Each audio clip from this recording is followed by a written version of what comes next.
Jadi KPSP ini dia ada pilihan ya. Ada pilihan sesuai dengan usianya dia ya. Jadi di sini formulir KPSP ini ada yang dari usia 3 bulan sampai 72 bulan ya. Jadi disesuaikan berapa usia pasiennya. Misalkan usia pasiennya 9 bulan, berarti kalian pilih formulir yang 9 bulan ya. Begitu juga kalau pasiennya usia 24 bulan, berarti pilih yang 24 bulan ya. Tapi kalau misalkan usianya di angka misalkan 29, kan nggak ada tuh ya, kalian mundurkan jadi 30 ya, karena dia kelipatan 3, 6 dan seterusnya sampai 72 bulan.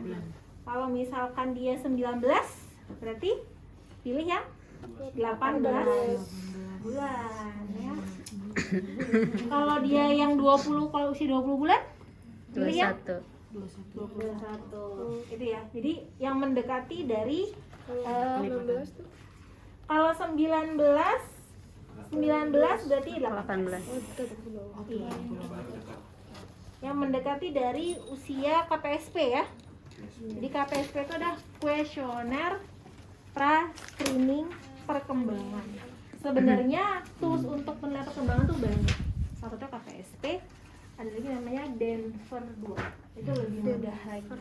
Denver 2 itu kalian tinggal melihat dari diagramnya, usianya, perkembangannya sesuai belum dengan usianya. Ya misalkan yang paling umum dari mulai dia duduk gitu ya, duduk, berdiri, berjalan misalkan ya, berbicara, merangkak, nah itu ada tuh perkembangannya ya. Nah kalau untuk KPSP itu yang pertama sama tadi kita ucapkan basmalah, salam, perkenalkan diri dan memberikan informasi setelah meminta izin. Ya, identitas terutama adalah usia, nama dan usia ya. Kadang-kadang kalau kalian menghitung usia lahir sama tanggal dia kunjungan, nah itu kan harus sesuai ya. Misalkan dia lahirnya tanggal 21 Juli 2021, kemudian dia datang hari ini untuk melakukan KPSP, perkembangan screening perkembangan. Berarti usia dia berapa? 2 tahun. Oh, udah 2 tahun. 2 tahun berapa bulan? 5 bulan. Itu berapa bulan tuh? 2 tahun 5 bulan. Berapa? 29. Berarti dia, kita pilih yang mana? 29 berarti 30. 30 ya. Mau pilih KPSP yang misalkan 30 bulan. Kemudian dipersiapkan ya. Dipersiapkan perlengkapannya untuk melakukan perkembangan, dan tadi kalian tentukan tadi ya. Jadi kalau misalkan dalam bentuk hari ya, misalkan dia 2 tahun 15 hari ya, berarti kamu bulatkannya ke mundur.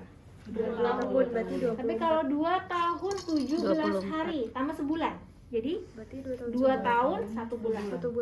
Jadi 20. Jadi hitungannya cut off-nya di angka 16 hari. Jadi kalau misalkan lebih dari 16 hari, misalkan dia 1 tahun 17 hari, 1 tahun 1 bulan. Nah gitu ya. 1 tahun 3 hari, berarti 1 tahun tinggal 1 bulan. Jadi hitungannya kalau dia di atas 16 hari. Ya. Berarti kurang 16 ya, Dok? Ya, kurang dari 16. Terus kamu nanti tentukan formulir KSP-nya tadi ya, sesuai dengan usia. Kalau misalkan ternyata belum masuk usianya, berarti sudah kembali sesuai dengan usianya. Tapi kalau yang tadi saya bilang yang mendekati aja ya, kalau dia 29 berarti yang ke 30 ya. 25 berarti ke 24 ya. Untuk formulirnya, karena formulir KSP itu pelipatan 3 sampai 72. Nah, kemudian kamu tanyakan sesuai butir-butir penilaian ya. Di sini kamu lihat ya, kurang lebih ada sekitar 10 pertanyaan ya. Pertanyaan ini bisa kamu ajukan biasanya kan kalau bawa anak, entah itu sama orang tuanya atau sama pengasuh ya. Jadi misalkan pertanyaan pertama gitu ya, kita minta pasiennya untuk agar menyusun 4 anak buah kubus gitu ya. Kira-kira dia bisa nggak menyusunnya? Gitu ya. Gini dong, ke samping. Ya, menyusun buah kubus menyerupai kereta api dengan cerobong asap. Jadi diluruskan ya, seperti ini, seperti digambar.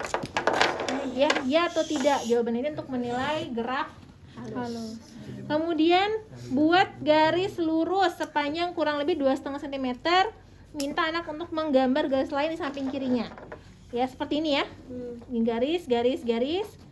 Atau dia nggak bisa gitu ya. Dia atau tidak. Ini juga sama, gerak halus. Yang ketiga, tanpa bimbingan, kita minta anak tersebut menyebutkan 2 gambar. Ya. Jadi kan dia sebenarnya sudah bisa menilai, menentukan ini binatang apa gitu ya. Ya. Ini binatangnya apa ya? Jadi ini untuk menilai kemampuan bicara dan bahasa si anak, ya, iya dan tidak. Kemudian tanpa bimbingan juga, bisakah anak menunjukkan 4 gambar dengan benar ketika Anda sebutkan namanya? Ini dibalik. Kalau tadi kita minta dia menyebutkan nama binatangnya, sekarang kita balik. Dek, mana kuda? Gitu ya. Mana burung? Ya. Karena itu sama, kita mau menilai bicara dan bahasanya, iya dan tidak. Kemudian menunjukkan paling sedikit 6 bagian tubuh ya. Menyebutkan mana mata, mana telinga dan seterusnya ya, minimal 6. Ini juga menilai bicara dan bahasa, dia bisa atau tidak, iya dan tidak. Kemudian pertanyaan ke-6, apakah anak bisa memahami perintah yang tadi ada 2 langkah, misalkan tolong ambilkan bola dan berikan kepada ibu, atau berikan kepada ayah. Iya, kan dia mengambil dan memberikan. Ya. Nah, kalau misalkan dia bisa, berarti dia ya bisa melakukan ya. Sama kita mau menilai bicara dan bahasanya. Pertanyaan ke-7 ya. Kita minta dia untuk melakukan menggunakan pakaian sendiri. Ya. Di sini topi dan kaos kaki tidak dinilai karena itu mungkin tingkat kesulitan tidak sesulit saat dia menggunakan pakaian ya. Misalkan pakai pakaian yang baju, mancing ya, atau celana panjang atau rok ya. Bisa atau tidak? Ini melatih apakah terkait sosialisasi dan kemandiriannya baik atau tidak. Kemudian bermain peran ya. Misalkan ada boneka mana? Jago banget. Boneka. Jangan. Kemudian boneka ini misalkan minta anaknya untuk menyuapi boneka. Bisa enggak? Jadi Baby alive, harusnya baby alive. ya. Jadi kita menilai kira-kira bagaimana terkait sosialisasi dan kemandirian si anak ya, bisa atau tidak. Kemudian yang 9, meletakkan bola tenis di depan kaki anak. Dapatkah anak menendang ke depan tanpa berpegangan? Mendorong bola tidak ikut dinilai. Jadi kita mau menilai kira-kira gerak kasarnya bagus gak? Jadi bisa nggak menendang bola? Ya, sebenarnya kan mainannya nggak mahal-mahal ya. Tinggal kita gimana caranya menilai. Dia bisa nggak tuh menendang bola? Ya, ini untuk menilai motorik kasar atau gerak kasar dia.